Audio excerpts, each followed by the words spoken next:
నేడు ప్రారంభమైన తెలంగాణ అసెంబ్లీ సమావేశాలు జూబ్లీహిల్స్ ఎమ్మెల్యే మాగంటి గోపీనాథ్ కు సంతాపం తెలిపిన మంత్రులు.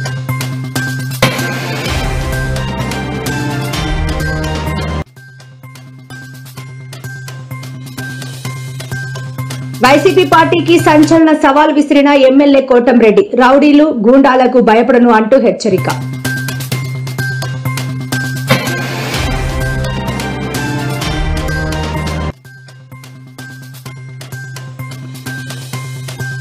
యూరియా కోసం ధర్నా చేస్తున్న బీఆర్ఎస్ నేతలు అరెస్ట్ చేసిన పోలీసులు.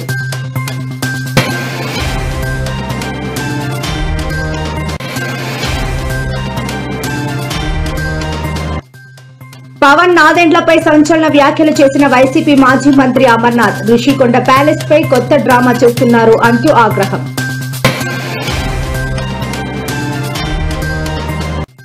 నేడు చిత్తూరు జిల్లా కుప్పంలో పర్యటించిన ఏపీ సీఎం కృష్ణమ్మకు జలహారతి పట్టిన చంద్రబాబు.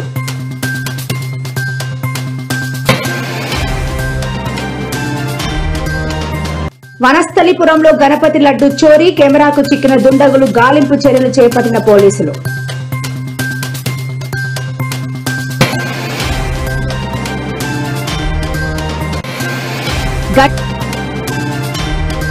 గణేష్ ఉత్సవాల వేళ మెట్రో సేవల పొడిగింపు. అన్ని టెర్మినల్ స్టేషన్ల నుంచి రాత్రి 11:45 చివరి రైలు. ముఖ్యమంత్రి రేవంత్ రెడ్డి అసెంబ్లీలో ఎమ్మెల్యే మాగంటి గోపీనాథ్ మృతిపై సంతాప తీర్మానాన్ని ప్రవేశపెట్టారు. ఈ సందర్భంగా సీఎం రేవంత్ రెడ్డి మాట్లాడుతూ ఎమ్మెల్యే మాగంటితో తనకు ఉన్న సన్నిహిత్యాన్ని గుర్తు చేసుకున్నారు. అలాగే తెలంగాణ రాజకీయాల్లో ఆయన పోషించిన పాత్రను సీఎం కొనియాడారు. అనంతరం అనుకోని పరిస్థితుల్లో అనారోగ్యం కారణంగా మాగంటి జూన్ 8న మరణించడం తెలంగాణ అసెంబ్లీలో సభ్యులతో పాటు జూబ్లీహిల్స్ నియోజకవర్గ ప్రజల తీరని లోటని సీఎం తెలిపారు. సౌమ్యుడు మితభాషి మాగంటి గోపి వారు చాలా తక్కువ మాట్లాడతారు. చూడడానికి క్లాస్ లీడర్గా కనిపించిన మాగంటి గోపీనాథ్ ఒక మాస్ లీడర్. జూబ్లీహిల్స్ ప్రాంతంలో ఉండే ఆ నియోజకవర్గంలో ఉండే బస్తీలలో పేదలతో వారికి ఉన్న సన్నిహిత సంబంధాలే రాజకీయాల పరిస్థితులు ఆటుపోట్లు ఉన్న 3 సార్లు శాసనసభ్యుడిగా ఎన్నికై ఆ ప్రాంత ప్రజలకు వారు సేవలు అందించడం జరిగింది. తెలంగాణ శాసనసభ సభ్యులు శ్రీ మాగంటి గోపి వారి కుటుంబానికి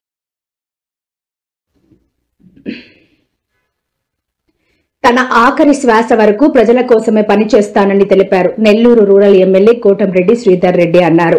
రూరల్ ఎమ్మెల్యేను లేపేస్తే డబ్బే డబ్బు అని కొందరు వ్యక్తులు మాట్లాడుతున్న వీడియో నిన్న సోషల్ మీడియాలో వైరల్ అవ్వగా కోటంరెడ్డి దానిపై స్పందించారు. రౌడీలు గూండాలకు భయపడే వ్యక్తిత్వం కాదని, విద్యార్థి నేతగా విద్యార్థులపై జరుగుతున్న రౌడీయిజాన్ని తరిమికొట్టిన చరిత్ర తమ సొంతమన్నారు. తప్పు చేయనప్పుడు ఎవరికి భయపడాల్సిన అవసరం లేదన్న ఎమ్మెల్యే కోటంరెడ్డి తన కోసం నిలబడిన కార్యకర్తలు, తనని నమ్ముకున్న ప్రజల కోసం ఎంత దూరమైనా వెళ్తానని, దేన్నైనా ఎదుర్కొంటానని తెలిపారు. ఇది కోటారెడ్డి గిరిజరెడ్డి కుట్ర ఆయన అనుచేతలు కూడా చెప్పారు. వైఎస్ఆర్ కాంగ్రెస్ పార్టీ నాయకులారా, సాక్షి లోక media, YSR Congress party social media, ఆ సాంప్రదాయం మా కుటుంబాల్లో లేదు. రాజ్యాధికారం కోసం, రాజ్యం కోసం సొంత ఇంట్లో కుటుంబ సభ్యుల్ని చంపించే సాంప్రదాయం మీ డిఎన్ఏలో ఉందగానే మా కుటుంబంలో అది లేదు. ఆస్తుల కోసం, అంతస్తుల కోసం తోడబుట్టి వారిని వేధించి వెంటాడే చరిత్ర మీ డిఎన్ఏలో ఉందగానే మా డిఎన్ఏలో లేదు. దాన్ని కాస్త వైఎస్ఆర్ కాంగ్రెస్ పార్టీ నాయకులు తెలుసుకుంటే బాగుంటుంది. ఇక ఈ బెదిరింపులకి భయపడే వ్యక్తిని కాదు. ఎందుకంటే విఆర్ఏ స్కూల్లో విద్యార్థిగానే ప్రజా ఉద్యమాల్లో పోలీస్ స్టేషన్లు చూసి ఉన్నా, పోరాటాలు చూసి ఉన్నా, విఆర్ కళాశాల విద్యార్థి సంఘ అధ్యక్షుడిగా విద్యార్థుల మీద ఆనాడు నెల్లూరు నగరంలో 25 ఏళ్లు రాజ్యాధికారం నాదే, అని వైఎస్ జగన్మోహన్ రెడ్డి గారు వారి మీడియా వారి అనుచరులు పదే పదే మాట్లాడుతున్న రోజుల్లో సర్వశక్తివంతుణ్ణి నన్ను ధిక్కరిస్తే అణిచివేస్తా అని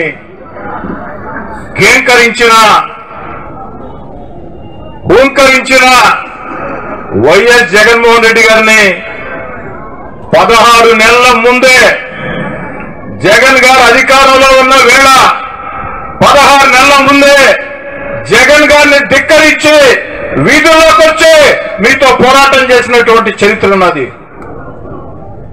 ఆనాడు కూడా చాలా బెదిరింపులు చేశారు. నన్నే కాదు, తప్పు చేయనప్పుడు ఎవరికి భయపడాల్సిన అవసరం లేదు. అవసరమైతే ఎవరితోనైనా ఎందాకైనా ప్రజా జీవితంలో ఉన్న వేళ ప్రజల కోసం నా వెంట నడిచే నాయకుల కార్యకర్తల కోసం ఎవరితోనైనా ఎందాకనైనా కొండలనైనా బండలనైనా ఎదుర్కొనే తత్వం. దాన్ని వైఎస్ఆర్ కాంగ్రెస్ పార్టీ నేతలు, వైఎస్ఆర్ కాంగ్రెస్ పార్టీ అధినేత వైఎస్ జగన్ గారి దగ్గర నుంచి వైఎస్ఆర్ కాంగ్రెస్ పార్టీ నేతలు, YSR Congress party media, YSR Congress party social media గుర్తుంచుకుంటే మంచిది.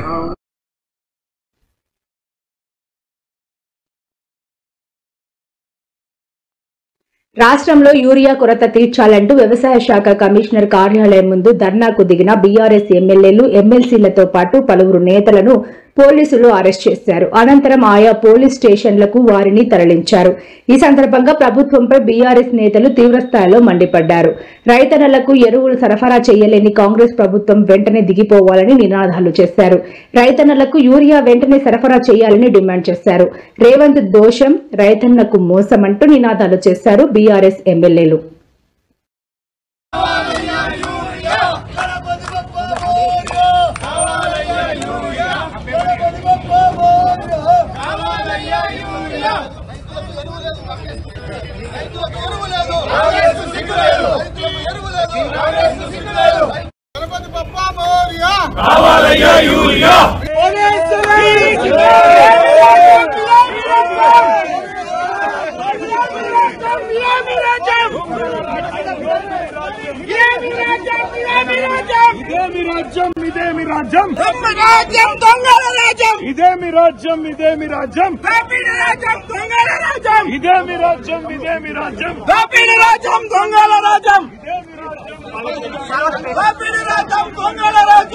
రైతు వ్యతిరేక ప్రభుత్వం, ఎరువులు ఇవ్వలేని అసమర్థ ప్రభుత్వం, ఎరువులు ఇవ్వలేని అసమర్థ ప్రభుత్వం, రైతు వ్యతిరేక ప్రభుత్వం, రైతు వ్యతిరేక ప్రభుత్వం, ఎరువులు ఇవ్వలేని చేతగాని ముఖ్యమంత్రి గద్దెదిగాలి. ఎరువులు ఇవ్వలేని చేతగాని ముఖ్యమంత్రి, ఎరువులు ఇవ్వలేని చేతగాని ముఖ్యమంత్రి, ఎరువులు ఇవ్వలేని చేతగాని ప్రభుత్వం.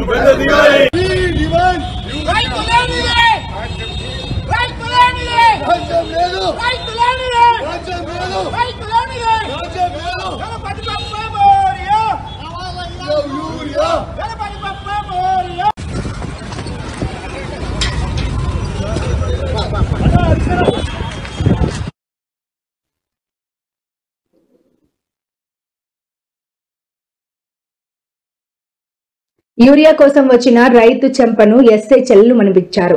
క్యూ లైన్ లో నిలబడి రైతుపై చేయి చేసుకోవడం తీవ్ర కలకలం రేపుతోంది. ఇందుకు సంబంధించిన వీడియో సోషల్ మీడియాలో వైరల్ అవగా ఈ ఘటనపై హరీష్ రావు ఫైర్ అయ్యారు. యూరియా అడిగినందుకు రైతు చెంప చెల్లుమనిపించడమేనా మీ షోకాల్డ్ ప్రజాపాలన, ఇందిరమ్మ రాజ్యం అంటే ఇదేనా రేవంత్ రెడ్డి అని హరీష్ రావు ఎక్స్ వేదికగా ప్రశ్నించారు.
ఋషికొండ భవనాలను వాడుకునేందుకు కూటమి నేతలు పోటీ పడుతున్నారని ఆరోపించారు గుడివాడ అమర్నాథ్.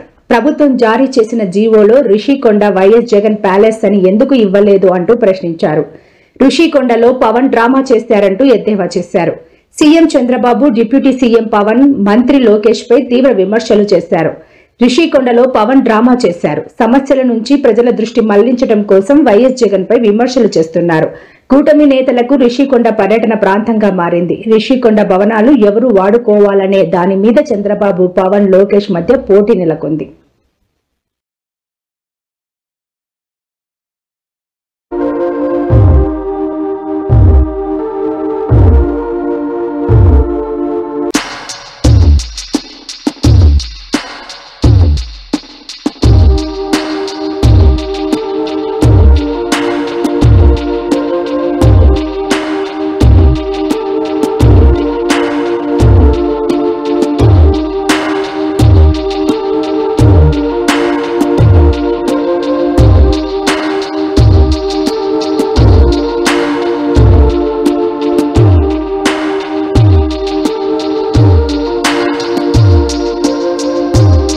ఎలక్షన్స్ ముందు ఒకసారి చూద్దామా?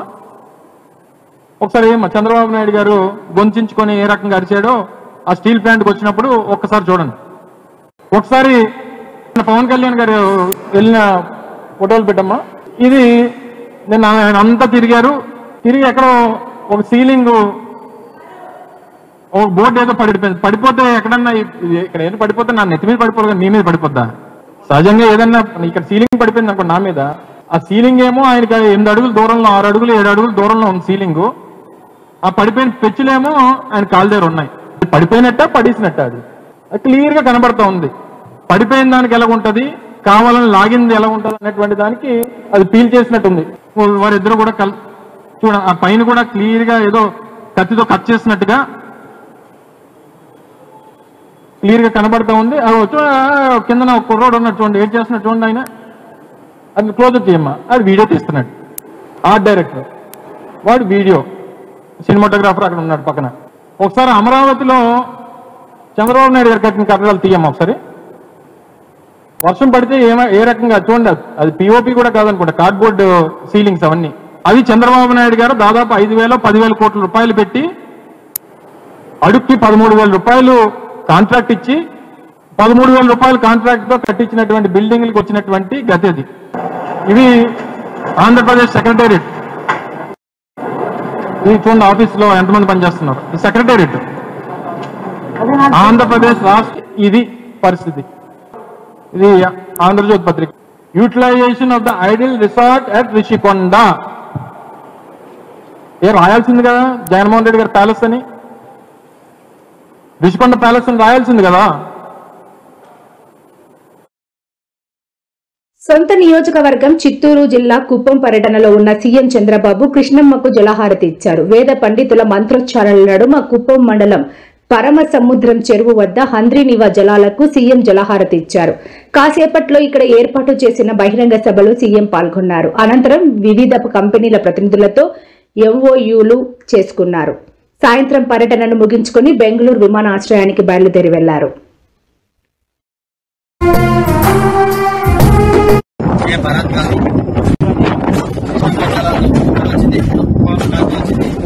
ఈ జగన్మోహన్ రెడ్డి వేసిన సెట్టింగ్స్ అన్ని డ్రామాలే. నువ్వు కూడా అందులో డ్రామా వాడే.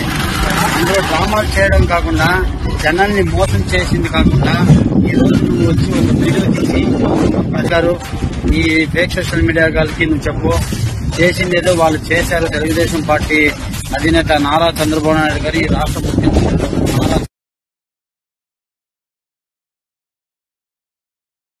ఆధార్లో అసెంబ్లీలో ఒక విషయం మాట్లాడాను.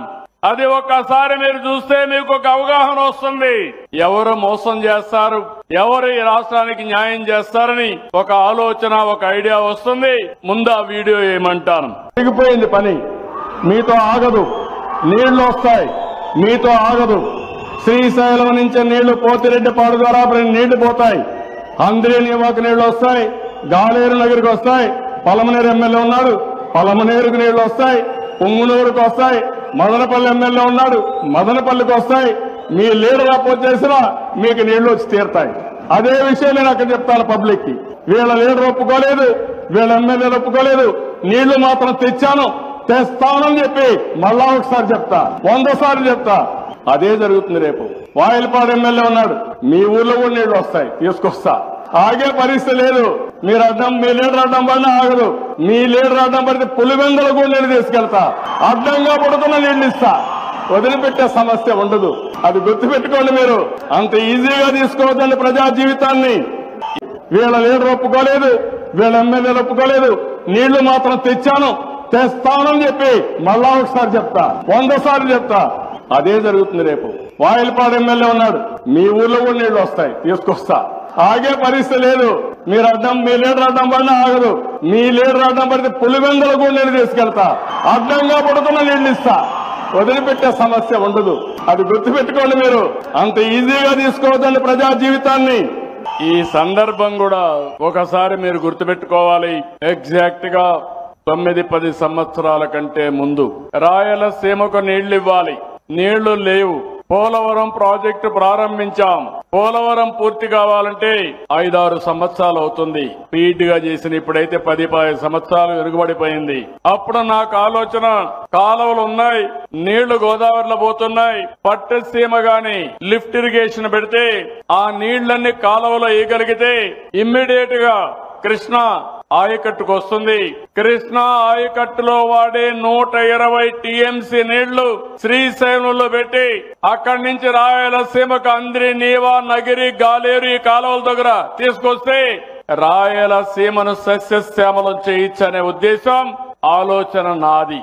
నేను ఆ ప్రాజెక్ట్ ని ప్రారంభిస్తే అసెంబ్లీలో అడ్డుపడ్డారు, అజ్ఞానంగా ప్రవర్తించారు. ఆ సందర్భంలో నేను చెప్పిన మాటలు ఆ సందర్భంగా చెప్పాను.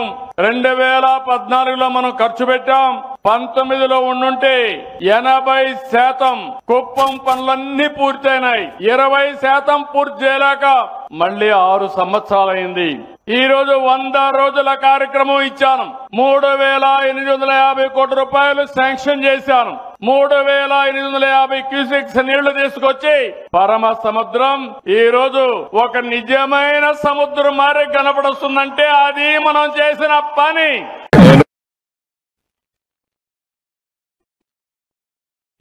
కూటమి పాలనలో మహిళలకు రక్షణ లేకుండా పోయిందని ఎమ్మెల్సీ వైఎస్ఆర్సీపీ మహిళా విభాగం అధ్యక్షురాలు వరదు కళ్యాణి మండిపడ్డారు.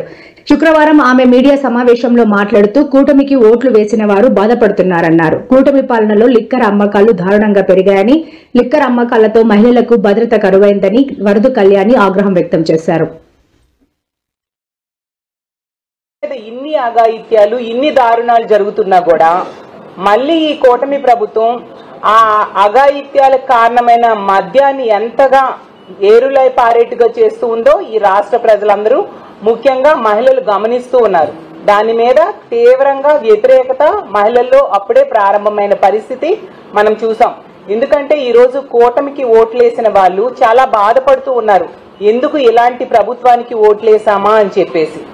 గతంలో జగనన్న మహిళా సాధికారతకు పెద్దపీట వేయడమే కాకుండా మహిళల రక్షణ కోసం ఎన్నో చర్యలు తీసుకొని ఉండిన పరిస్థితి. ముఖ్యంగా దిశ వ్యవస్థను తీసుకొస్తే ఈ కూటమి అధికారంలోకి వచ్చిన వెంటనే దిశ వ్యవస్థ లేదు అని చెప్పడమే మొదటి ప్రాధాన్యత అంశంగా మాట్లాడిన విషయం మన అందరం చూసాం. చంద్రబాబు నాయుడు గారు, ఒక మహిళా హోంమంత్రి, మంత్రులు అందరూ కూడా దిశ వ్యవస్థ లేదు, దిశ యాప్ లేదు అంటూ చెప్పడంతో ఇలా మహిళల మీద అఘాయిత్యాలు చేసే వాళ్ళకి భయం లేకుండా పోయిన పరిస్థితి మనం చూస్తూ ఉన్నాం. లిక్కర్ అమ్మకాలేమో 24% పెరిగాయి. అలాగే బీర్ల అమ్మకాలు 129% పెరిగాయి. అంటే ఎంత భయానక పరిస్థితులు నెలకొని ఉన్నాయో అర్థం చేసుకోవచ్చు. అలాగే గంజాయి విచ్చలవిడిగా పండిస్తూ ఉండే పరిస్థితి. ఈ రాష్ట్రంలో ఒక్క మహిళకైనా పూర్తి స్థాయిలో ఏడాదికి 3 సిలిండర్లు ఇచ్చారా? మరి సూపర్ హిట్ ఎలా అవుతుంది? అలాగే తీసుకుంటే ఈ రోజుల్లో బస్సు విషయం, 11 రకాల బస్సులకి ఈ రోజు మహిళలకి స్థానం లేదు. ఫ్రీ ఉచిత బస్సు అనేది లేని పరిస్థితి. కేవలం 5 రకాల బస్సులకే వీళ్ళు అవకాశం ఇచ్చారు. సూపర్ హిట్ ఎలా అవుతుంది? ఏ ఒక్క నిరుద్యోగ మహిళకైనా యువతకైనా వీళ్ళు ఉద్యోగం ఇచ్చారా? మరి వాళ్ళ మొదటి సంతకమే నిరుద్యోగ భృతి 20 లక్షల ఉద్యోగాల మీద పెట్టారు కదా, మరి సూపర్ హిట్ ఎలా అవుతుంది మీ సూపర్ 6 హామీలు అనేది నేను అడుగుతూ ఉన్నాను. అలాగే మహాశక్తి పథకం అంటే ఆడబిడ్డ నిధి అనే పథకం ఆ రోజు ఎన్నికల టైంలో ఓదరగొట్టేశారు. ఈ రోజు ఏ ఒక్కరికైనా ఆడబిడ్డ నిధి ఇచ్చారా? మరి ఎలా అవుతుంది సూపర్ హిట్ అని నేను అడుగుతూ ఉన్నాను. అలాగే రైతుల కోసం అన్నదాత సుఖీభవ 20,000 ఎటువంటి కండిషన్స్ లేకుండా కేంద్రంతో సంబంధం లేకుండా ఇస్తామని చెప్పి ఈరోజు కేవలం 5,000 రూపాయలు ఇచ్చి చేతులు దులుపుకునే పరిస్థితి మనం చూస్తూ ఉన్నాము. ఇలా అన్ని హామీలు కూడా ఏవి నెరవేర్చకుండా ఈరోజు సూపర్ హిట్ అని ఎలా మీరు చెప్తూ ఉన్నారు చంద్రబాబు నాయుడు గారు అని నేను అడుగుతూ ఉన్నాను. ఇంకా తీసుకుంటే ఏ రాష్ట్రానికైనా ఒక ముఖ్యమంత్రి ఉంటారు. ఈ రాష్ట్రంలో తీసుకుంటే 3 ముఖ్యమంత్రులు, ఒకరు చంద్రబాబు నాయుడు గారు, ఇంకొకరు పవన్ కళ్యాణ్ గారు, ఇంకొకరు లోకేష్ గారు. స్పెషల్ ఫ్లైట్లో వెళ్తారు, స్పెషల్ చాపర్లలో వెళ్తారు, స్పెషల్ ప్రోటోకాల్లో వెళ్తారు. 3 ముఖ్యమంత్రులు పరిపాలిస్తూ ఉండి కనీసం 3 హామీలు కూడా పూర్తి స్థాయిలో అమలు చేయని దురదృష్టకరమైన పరిస్థితులు ఈ రాష్ట్రంలో నెలకొని ఉండే పరిస్థితి మనం చూస్తూ ఉన్నాం. అలాగే తీసుకుంటే జాకీలు పెట్టి లేపే ఎల్లో మీడియా, ఎల్లో పార్టీలు, ఎల్లో భజన్ బ్యాచ్ వీళ్ళకుంది.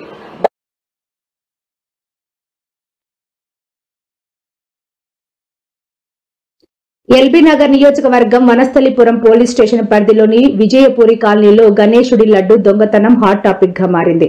శుక్రవారం రాత్రి పూజలు చేసిన తర్వాత మండపానికి పరదా కట్టి ఇళ్లకు వెళ్లారు. ఉత్సవ కమిటీ సభ్యులు ఉదయం వెళ్లి చూడగా లడ్డు వినాయకుడి హుండీలో ఉన్న పైసలు కనిపించలేదు. వెంటనే మండపం ముందు ఉన్న సీసీ కెమెరాలు చెక్ చేయగా 2 దుండగులు లడ్డు చోరీ చేసిన దృశ్యాలు కెమెరాలో స్పష్టంగా నమోదయ్యాయి. పోలీసులు కేసు నమోదు చేసుకుని సీసీటీవీ ఫుటేజ్ ఆధారంగా దర్యాప్తు ప్రారంభించారు.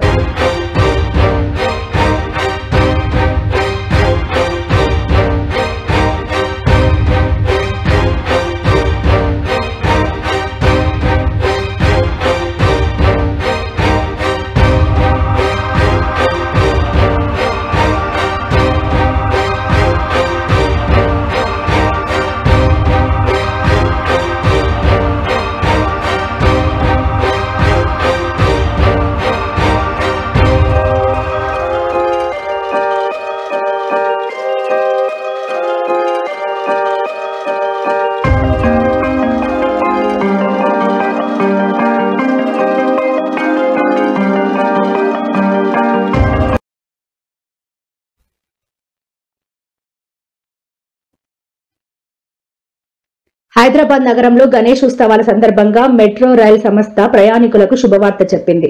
భక్తుల సౌకర్యార్థం నేడు మెట్రో సేవలు సమయాన్ని పొడిగిస్తున్నట్లు అధికారికంగా ప్రకటించింది. ఈ నిర్ణయంతో అన్ని టెర్మినల్ల స్టేషన్ల నుండి చివరి మెట్రో రైలు రాత్రి 11:45 బయలుదేరుతుందని అధికారులు స్పష్టం చేశారు.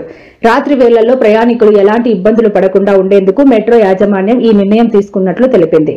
ఈ పొడిగింపు వల్ల భక్తులు ప్రశాంతంగా దర్శనాలు పూర్తి చేసుకుని సౌకర్యవంతంగా తమ ఇళ్లకు చేరుకోవచ్చని మెట్రో వర్గాలు పేర్కొన్నాయి.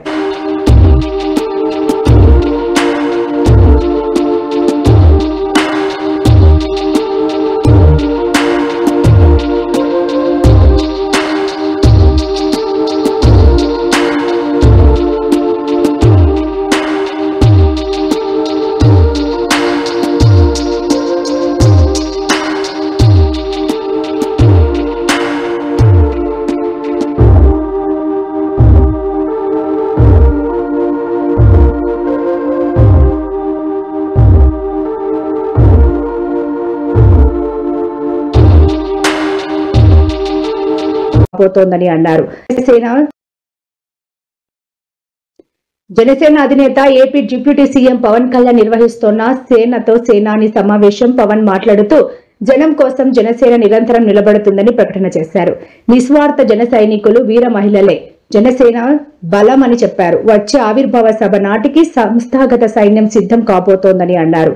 పార్టీని నిలబెట్టుకునేందుకే సినిమాలు చేస్తున్నాను అని స్పష్టం చేశారు. అయినా సినిమాలు చేస్తే తప్పేంటని విమర్శలను ప్రశ్నించారు.